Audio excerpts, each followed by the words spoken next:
So we are out on another beautiful day in New Jersey, and haven't vlogged in a while, trying out this mic setup. So I figured, you know, since I'm out and running to the doctors, I might as well make a vlog and test some things out and talk to you guys.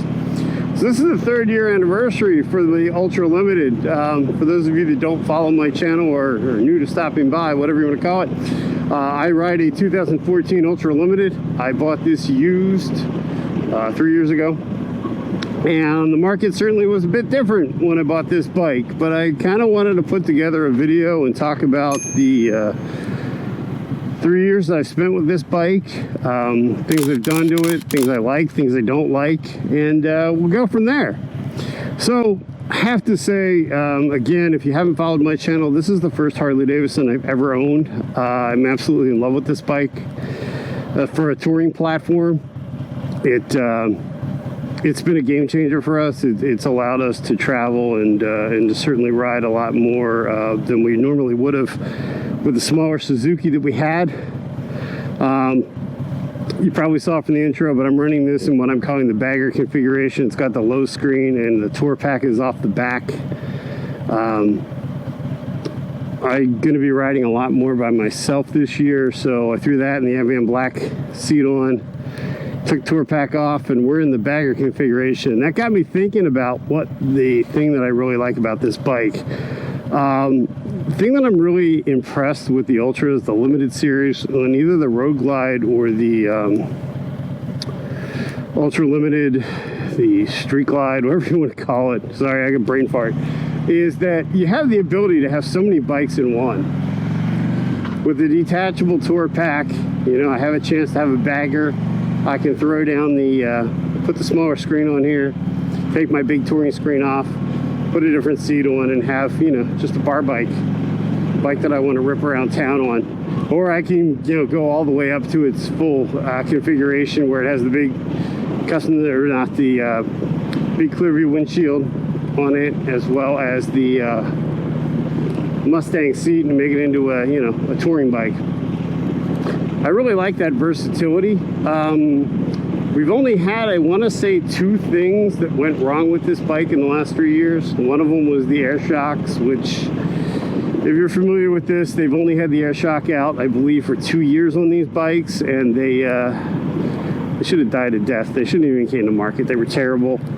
I went ahead and replaced them with Legends front and rear. I will say, no matter what your brand loyalty is, look into replacing these shocks with something that's going to be more your style. It's really changed the ride dramatically. So we had the air shocks, like I said, that went bad. We had something with the with this side of the switches go bad, where the bike was throwing out error codes they had to replace. I want to say both of those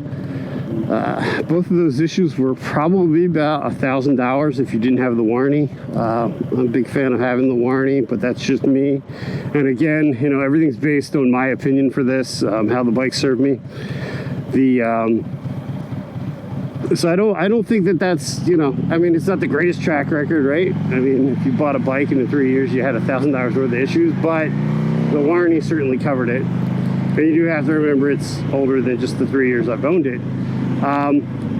But so far, like I said, it's been a really great bike. Some things that, so let's talk about the changes we've done to it to make it more comfortable for us. And again, I stress us, everybody's a little bit different, so don't flame me in the comment section, or flame me, I don't really care. Went ahead and put the fat bag ring bars on here. Went ahead and put the Kahuna grips, extended mirrors. I have custom dynamics lighting all over the bike. I put this Clearview windshield on, as well as my Clearview touring shield. Of course, we added the Legends, and then I went ahead recently and did stage 1. I was a little reluctant whether I really wanted to do that, but I did stage 1 with an FP3 and a discontinued Zero air filter that I picked up for like 40 bucks. It's normally like $300, so I couldn't beat it. But stage 1's done well for the bike. It certainly made it a lot more fun to ride, especially single up. It's got a lot more punch to it. Oh, and I forgot, I've tried out several exhausts on this bike, and I finally settled on Chromeworks. So I have the Chromeworks HP Plus 4.5s on here. I did try Tab 4.5s, And then I had originally, when we got the bike, it came with 4-inch Reinhardts. All those pipes have pluses, all those pipes have minuses. For me, for a touring bike, I like the Chromeworks. Once we do the header and do the cams, you know, it would bring out some more noise to it, but it's not unreasonable. It doesn't wear on you when you're out all day riding. The way I found the tabs did, doesn't make the tabs bad. It's just, for me, it was a little too much. And so that's what we settled with this. But all in all, I think it's been a great bike. And the versatility of this bike's really what sold me. Now, I'm still on the fence about whether I want to go to a road glide over the Ultra.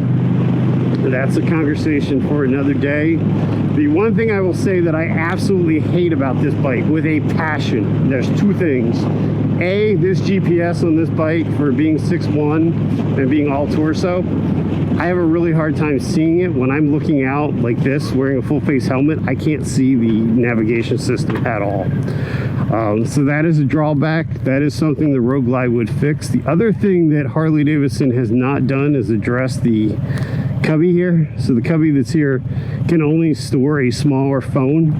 It can't store my iPhone Max, which I find a pain. I'd like to see them address that, but again, in 2014 they didn't really have a whole lot of big phones, so that's not really Harley Davidson's issue. But I would like to see them correct it, because really, other than the engine and the GTS unit that they put in the newer bikes, nothing's really changed in that aspect. So it's one thing I'd like to see. I have found that mounting my phone up here does work for a nav, and you know, I can talk to it because I use the plug-in microphone on the bike, or you can use Cardo. But I don't really like the fact that my phone's out there and I feel its speed, it really wobbles, because the iPhone needs that the rubber pad to stop damaging the camera. So yes, it works. I would like a built-in solution a little better, I think. But again, you know, would this GPS not get me anywhere? I would assume it would get me 95% of the places I needed to go, even with the state of the maps. They're not updated. But I do like the idea of having live maps and having the functionality of Apple CarPlay. The GPS isn't bad. I mean, when we took our trip, we really didn't have an issue finding places. There were some places that are, you know, they just simply weren't on the map.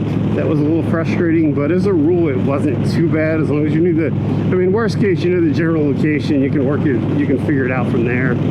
But I really think these bikes were a great value when I purchased mine. We purchased this for half off retail. So I think at the time, limiteds were going for like 31, maybe 32 with the paint color. It might have been less actually, but that's now's prices, so they would be less. And we purchased it for just $14,900. So I mean, it was a great deal. And to me, the value when the market's right has always been in the used Harley Davidsons, because you're going to put so much work into them. Because if I bought a bike tomorrow, if I were to buy the Road Glide, I want to put Legends front and rear, or pull the rears, and maybe just get upgraded the fronts. But I'd want to bring the Legends with me. I'd want to put all the custom dynamics lighting back on it. I'd want to buy a shield. I'd want to buy a seat. And a lot of people don't think about that. A lot of people that, you know, I talk to, especially younger riders, they got and buy a bike, and you know, they're enamored that they have a Harley, and you know, I get it. It's a great bike. It's only a great bike if you can afford it.